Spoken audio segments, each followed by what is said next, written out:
I come here not to give a story, but to testify. And the centrality of it all is about giving Jesus glory.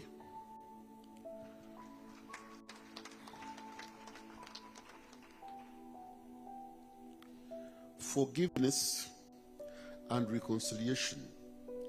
But the theme is said the power of forgiveness and reconciliation.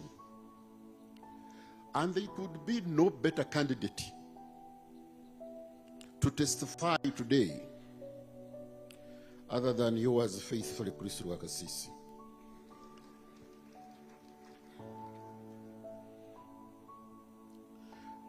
Reconciliation is to restore or bring back to friendship, or to bring back into agreement. And this is an infrastructure of forgiveness. Forgiving without reconciliation is absolutely pointless. But let me hasten to say this. Forgiveness is not a favor. That you favor someone to forgive him. No, not at all. It's not a favor. As we have heard from the readings, Bible is an obligation. Bible is a command.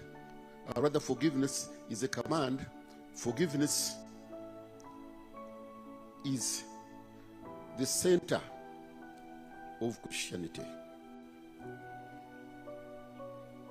Someone said that not forgiving is like drinking a poison, drinking poison, hoping and expecting that the enemy you hate will die.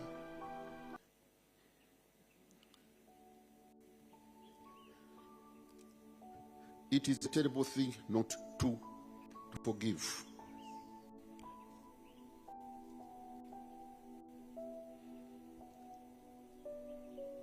My testimony starts with the question is, who is this Rwakasisi'S?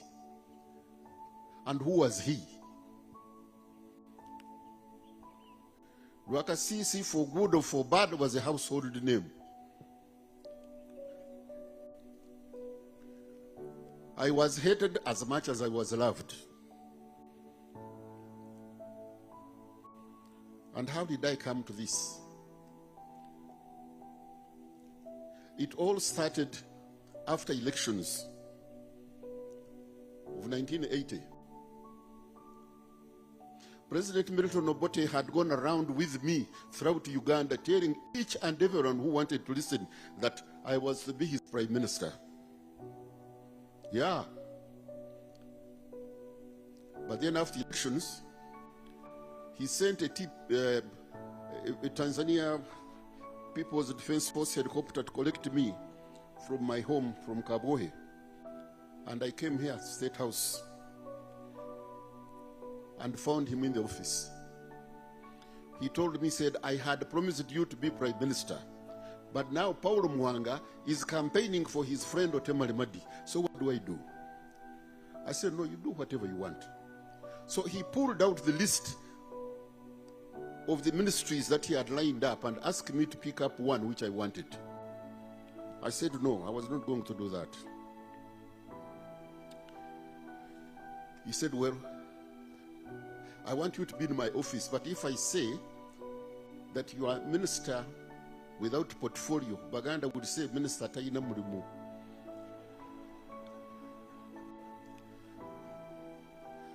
And if I say you are minister for presidency, people will think you are there to run my errands. And yet if I say you are minister of state, people will think you are a junior minister. So what do I do? I said, do anything you want, Your Excellency. And he coined the ministry, State Minister, Office of the President, not Minister of State, Office of the President, but State Minister, office of the president, which brought me in the center of everything and literally made me his assistant. My office was opposite his. Every minute, the secretary would be coming. Honorable Minister, His Excellency wants you. Honorable Minister, now, before I sit down, His Excellency has come in my office. Your Excellency, honorable. Everybody honorable. Secretary is honorable. Everyone honorable. My sisters honorable. I forgot that my name was Rwakasisi'S. I thought I was honorable.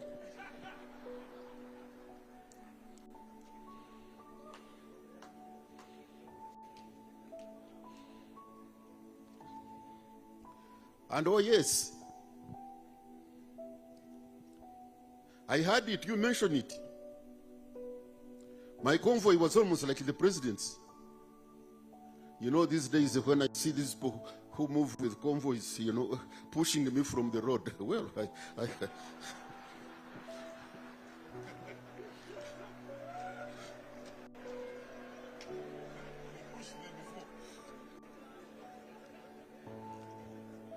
you know, there is a story in Nyankole. There is this the banana plantation. It has got leaves, you know, but there is this leaf, the first one, which is all complete, not torn. So when the wind was blowing, those who know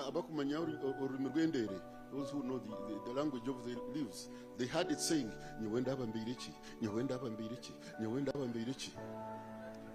but then there was this akashansha, you know, the dry one which was just down. You know.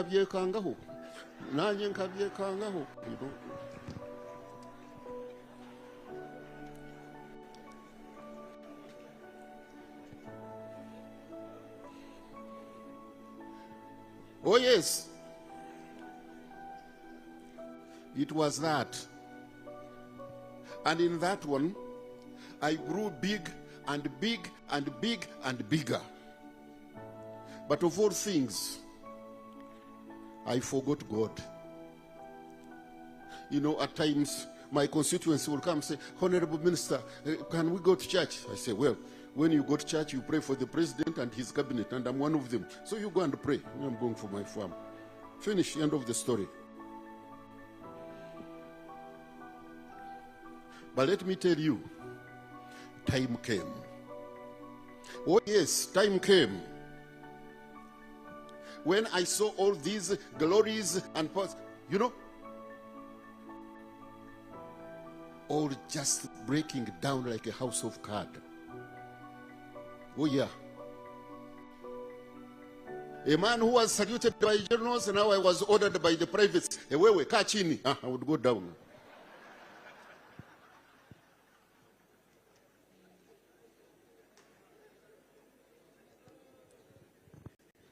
Yeah. I'd go down. Chuchuma chini. And there you go.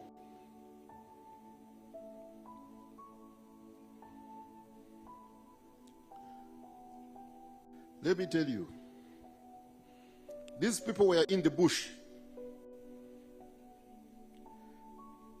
and I faithfully hunted them down.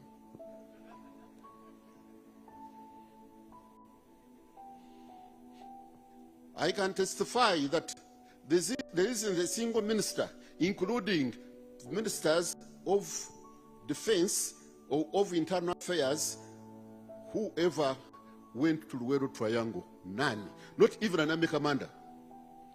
But Rwakasisi. You get there, Museveni has been here. You know, at one time, we had a colonel who was a brigade commander in that place. Now, he came to give a report to the president. And, of course, as usual, I was there. So he said, yesterday, we had contact with Museveni. He was dressed in a kanzu, and he was the one commanding the army. So, but the boys tried to shoot, but he was just doing like this, getting all the bullets, putting them in the pocket. And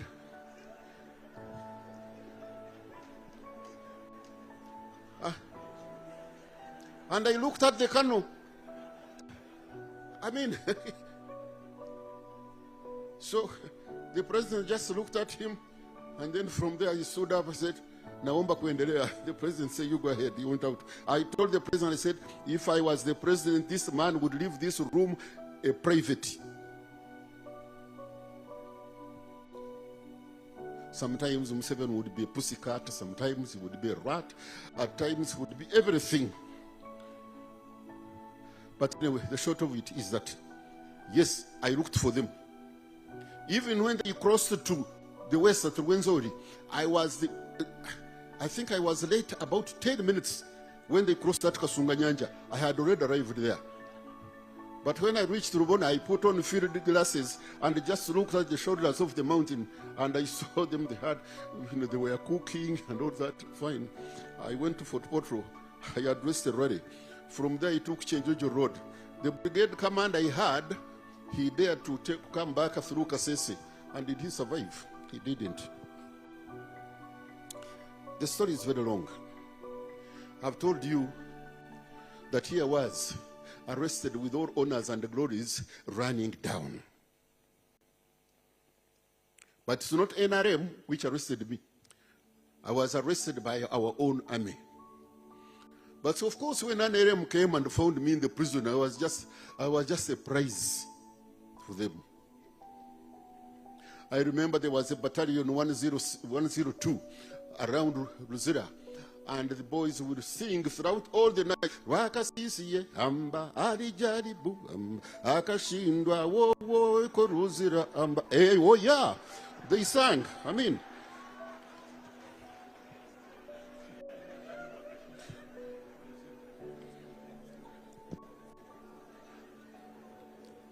they sang through the night. At the end of it all, Rwakasisi'S was taken to court and charged with kidnap. I first was charged by that I either killed a woman called Nachejo in Kampala, but then that could not hold. Then they came up with the kidnap. Now, when we were in the court, they brought witnesses, of course, we had never seen. But there was this famous one, Kopolo Katabazi. I remember him. He came and he told the judge, Onajua afande, huyo afande yangu alituma mimi tukwenda Mbarara leta gorila yangu, na mimi nikapiga saluti nikasema ndio afande.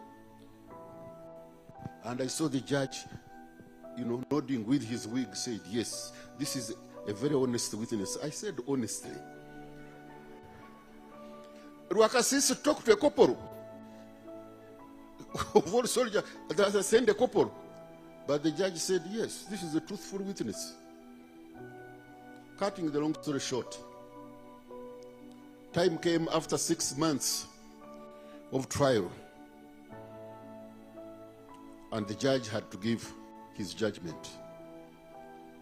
So the judgment started at 10 o'clock in the morning, and he read through his judgment until 8:30 in the night. At 8:30, he removed his white wig and put on a black hood. He knocked the table, said, I'm going to pronounce a death sentence. The court stood up, and the prayer, I said, I did not hear much of it, but I caught the tail end when they said, may his soul rest in peace. And that was the end. I was taken to Luzira. Now, from the Boma to condemn section on the death roll. And I was a very, very bitter man. Very bitter. I hated two beings. One was God. I said, if you are God of mercy, if you are God of justice, how did you allow such a thing to obtain when you know that you are innocent? He never answered me. Another person I hated was Museveni. That one I even had a spare hatred.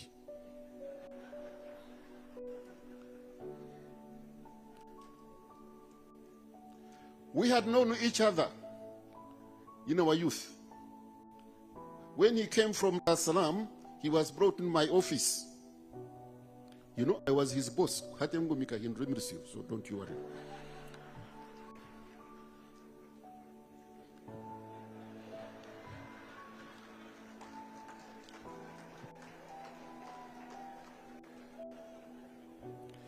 And we worked together.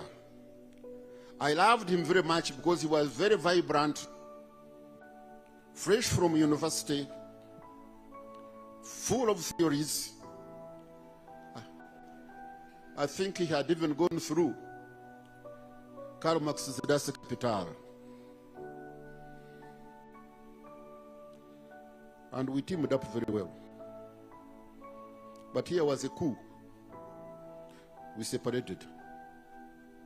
I will not go into that section very much. But let me go back to Israel. So my question was, this fellow, we were together. How can he treat me like this? Wherever he went, when the campaigns, he said, Rwakasisi'S killed my children. But I said, Natasha is there. Kainorugaba is there. Diana is there. Patience is there. Who did I kill?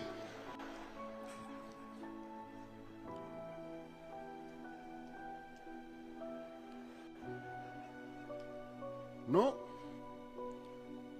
Rwakasisi'S killed my children.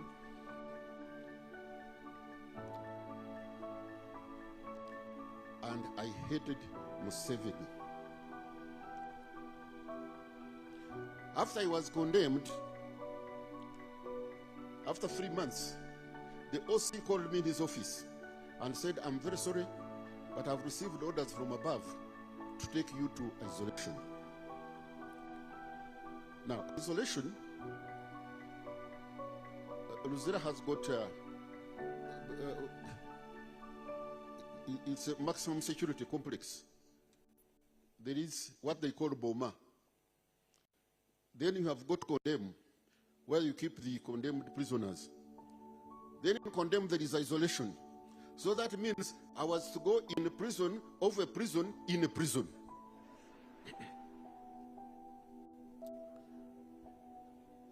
And yes, I went there. And my bitterness even increased now.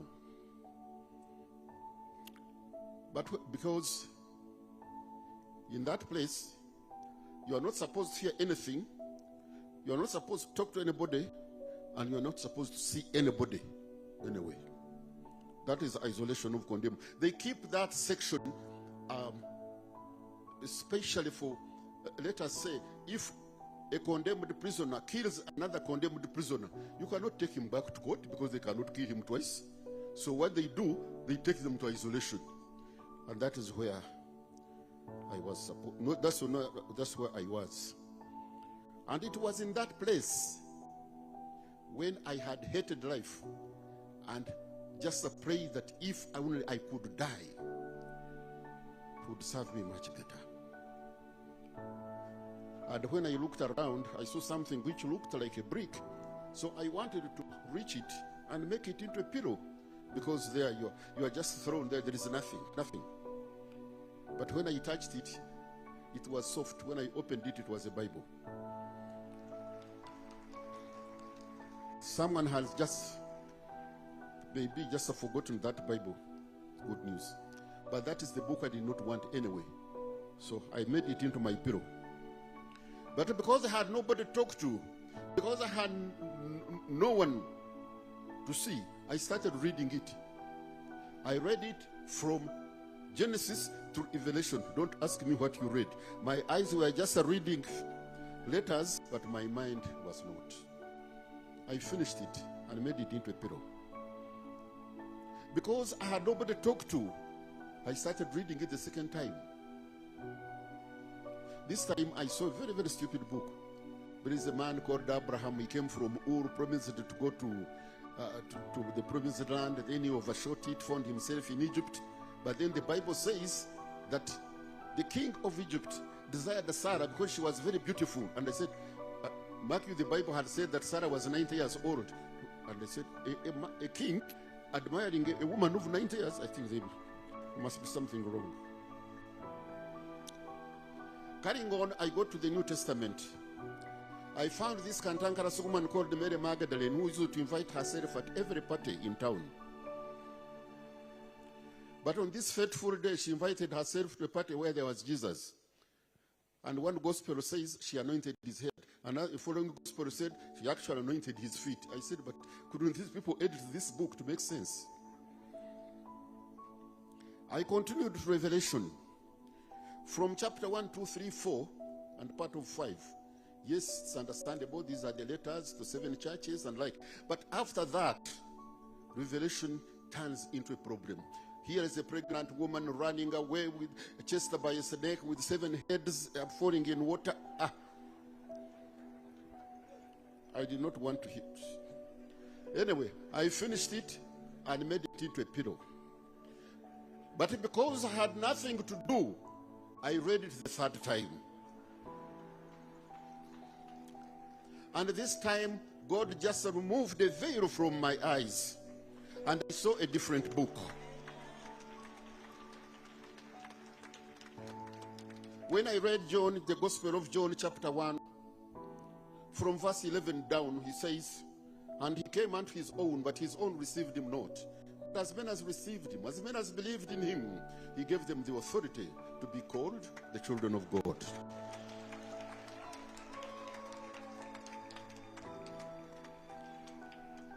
So I paused. I said, does it mean that there are children who are not children of God? It's only those who have believed in Jesus and those who have received him that have got that authority. The rest are just human beings. Anyway, I went on. The same John chapter 3, verse 7, going down, this is a conversation between Jesus and Nicodemus. Nicodemus was a very educated man. He was a professor of law. He was a member of parliament. He was a leader. And Jesus addresses him as the ruler of the Jews. He used to go to Jesus at night. Now, verse 7, Jesus is telling Nicodemus, he says, verily, verily, I say unto thee, you must be born again. You must be born again. And there, I went in some kind of a trance. And a gentleman came and stood before me, calling me by my name, and says, Chris, fear not. No one is going to kill you.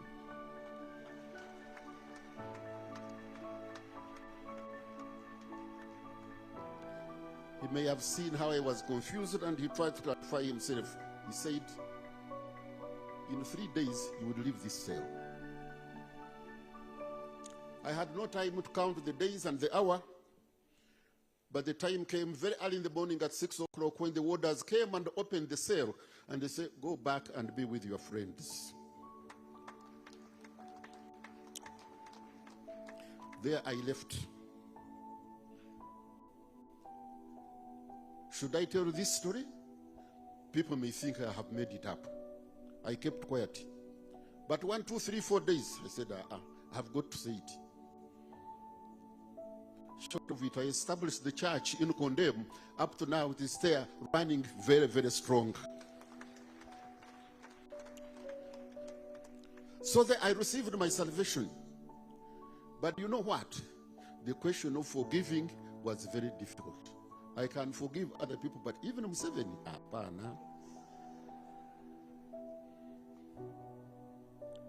oh yes. And you know, in my zeal to read the Bible,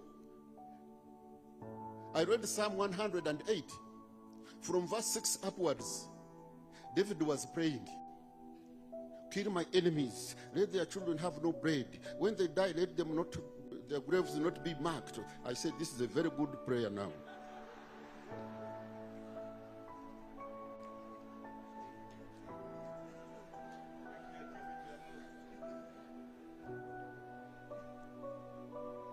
So I'll go down on my knees hours on end. Museveni should die, everybody around should die, his army should die, his parliament, all that. But the more I prayed, Museveni continued winning elections after elections. The more I prayed, those who were captains became generals. So I started saying, but this prayer, anyway, the Holy Spirit helped me. The Holy Spirit helped me.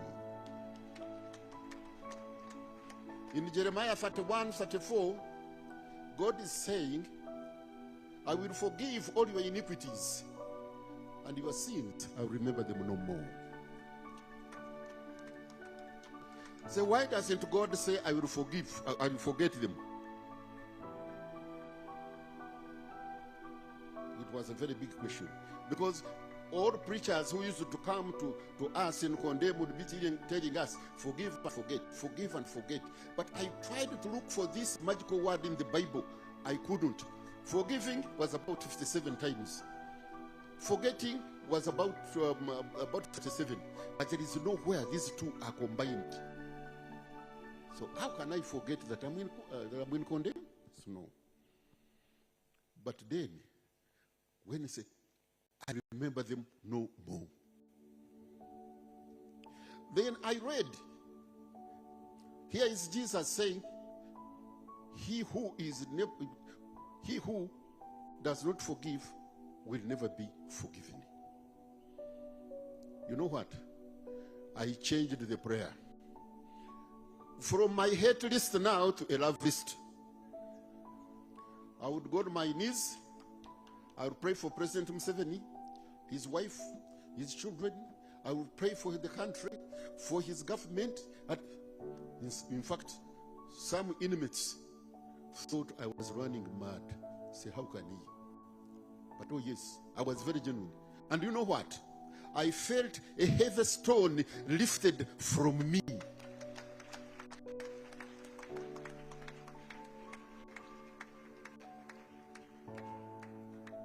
And what followed? In 98, the president went to Kasese and he was calling ADF. He said, you come, I'll forgive you as I forgive Rwakasisi'S. I said, eh? Then my wife would come. You know, I have met General Twine. He has given me this money to buy you book, to buy you food. I have met, things started becoming very easy. In 1995, I was struck by diabetes in the prison. First, the president sent his aides, among them, just Chibita now was here. He came with Fox Odoi to come to check on me. The president has sent us to come to see how you are. I said, sure. He said, yes. And the following day, what happened? The presidential medical staff from State House came to treat me in the prison.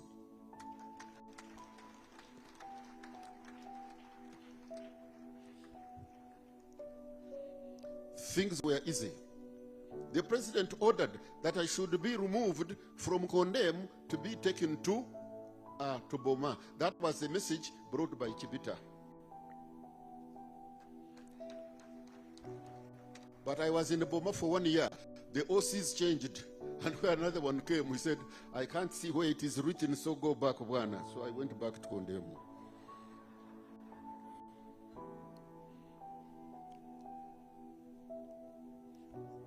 Let me hurry to tell you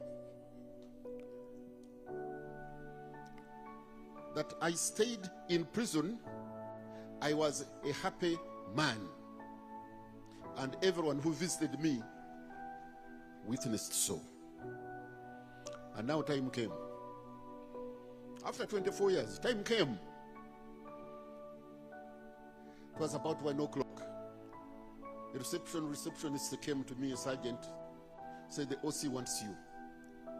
You know, when they say OC wants you, you can't know which is which. But this time I went. He gave me a chair he had never given me before. Prisoners don't sit on chairs. He pulled out a letter. It was on blue stationery, which I was appointed with, where it comes from. He gave it to me. I read the heading, Instrument of Release.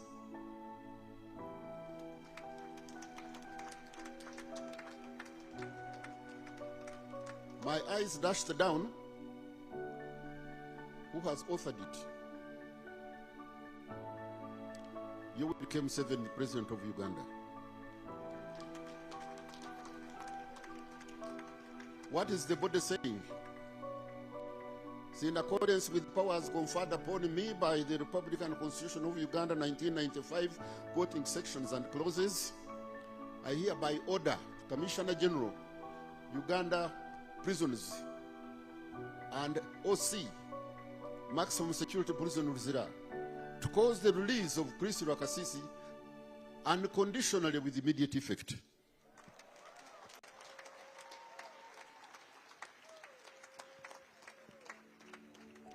I want you to note those words, unconditionally with immediate effect.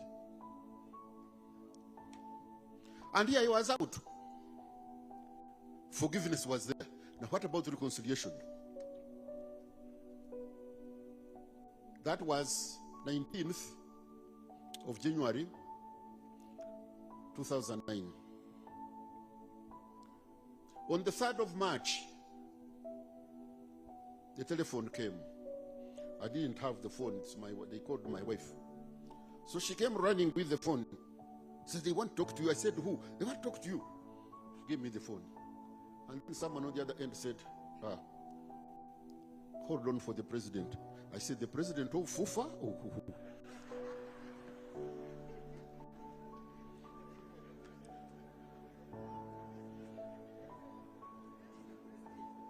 Because I was not expecting the president of Uganda to call me. But then he was very quick to say, no, His Excellency the President. I said, fine. So I got the phone. I don't know whether he held it upside down, but you know. And I heard the voice, the familiar voice. Hey, Chris, Agandi. Namarunji.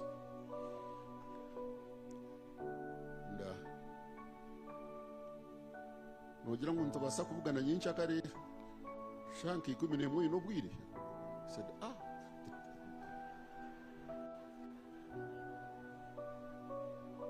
how can I fail to have time for the president?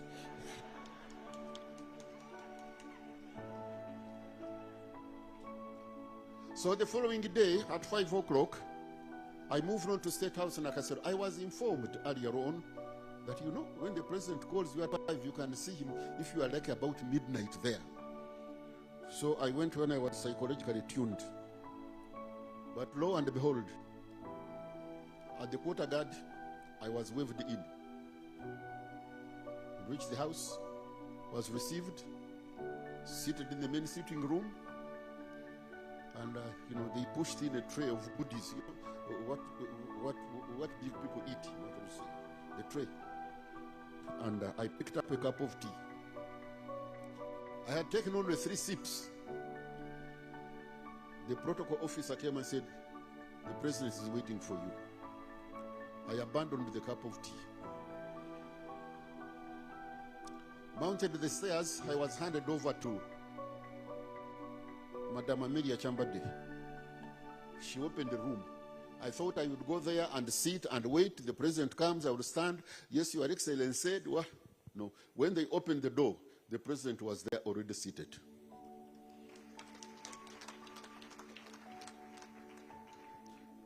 He stood up, walked towards me, and we met midriff. And we embraced. You know, he doesn't embrace people. Ordinarily, he doesn't embrace people. Even these days, he doesn't shake them. But anyway, we embraced and started greeting me. Now, on the 3rd of Horo, he stopped and asked me, you and I, who is older than the other? I said, of course, I'm older than you. He said, okay, now greet me. You know, in Banyankore, it's the elder who greets the young. So we changed the Horo now. And he said, Chris, yes. welcome from the prison.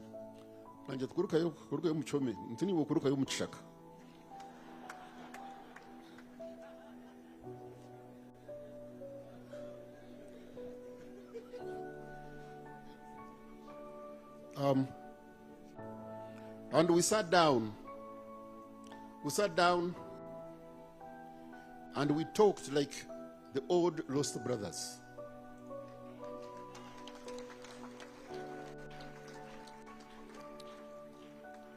He asked me how the case went, about the case. I explained to him the whole thing. And at the end, he said, okay, we shall go and meet those people. That was reconciliation.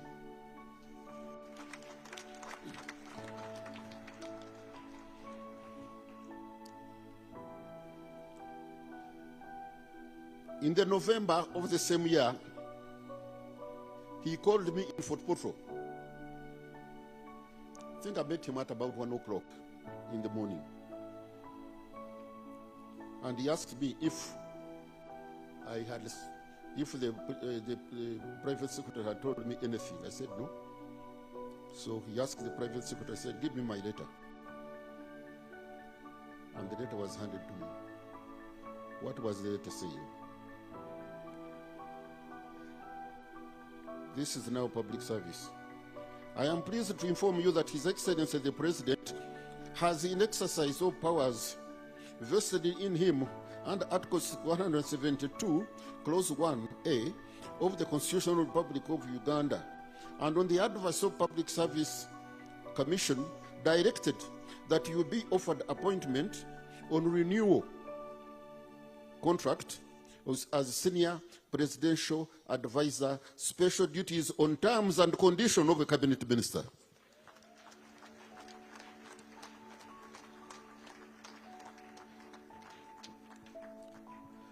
Reconciliation.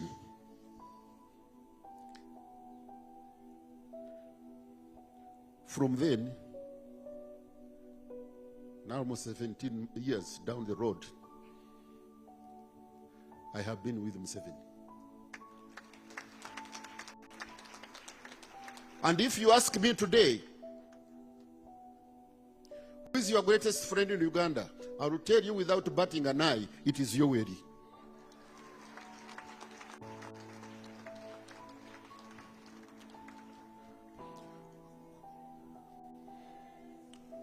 Yesu oli mwana gwendega Homasai gogonaziza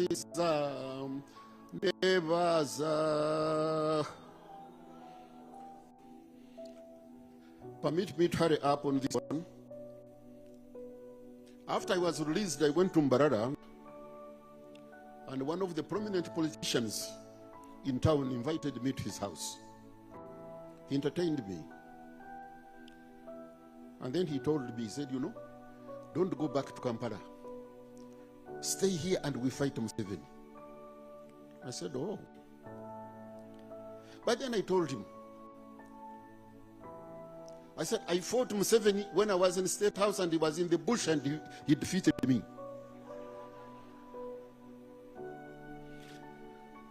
How much more now am I going to fight him now that he's in the State House and I'm outside?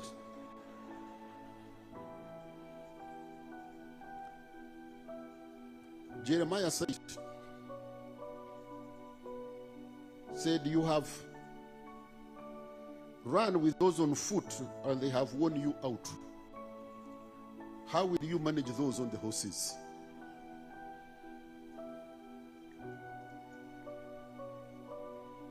How will you manage those on horses? So you who want to fight Museveni, please go ahead, don't call me. Because I know him. But then let me say this. And this is because you are still leading even after 40 years. And you will lead more.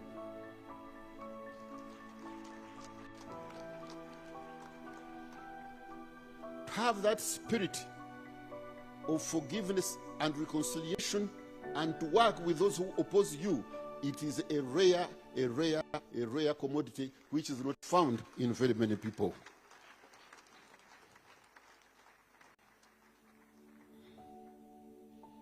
Forgiveness comes from a loving heart. I don't want to conclude,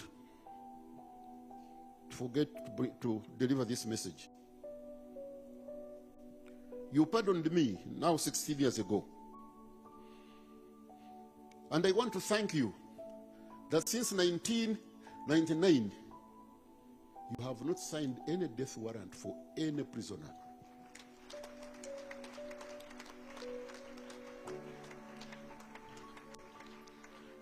And that could be one of the reasons that you are even still going on, because of forgiveness. So the inmates on the condemn and those who have served long have sent me to ask you, have mercy on them, especially during this election.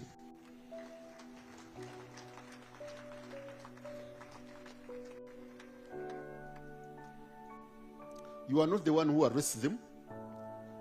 You are not the one who prosecutes them. You are even not the one who tries them. Why should they bring them to you to kill them? You are right not to.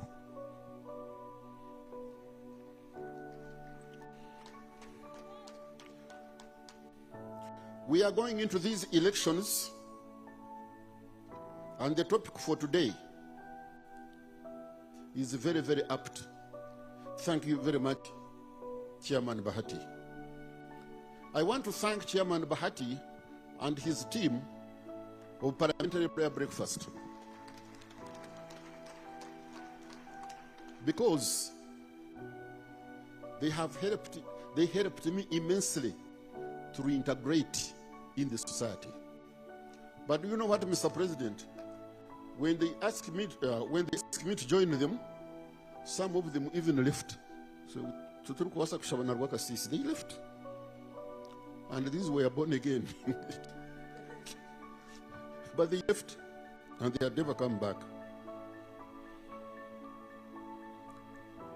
Mama, I want to thank you.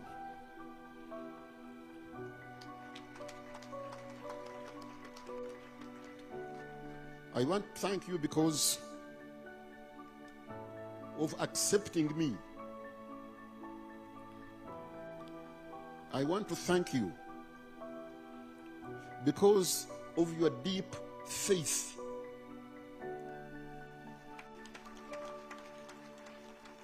I want to thank you.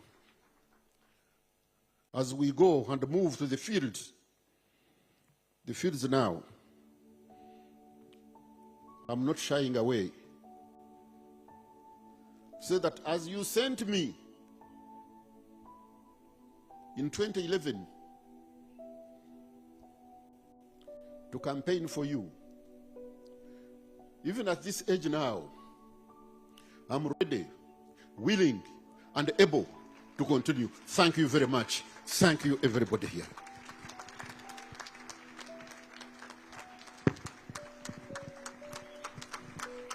Let's put our hands together to appreciate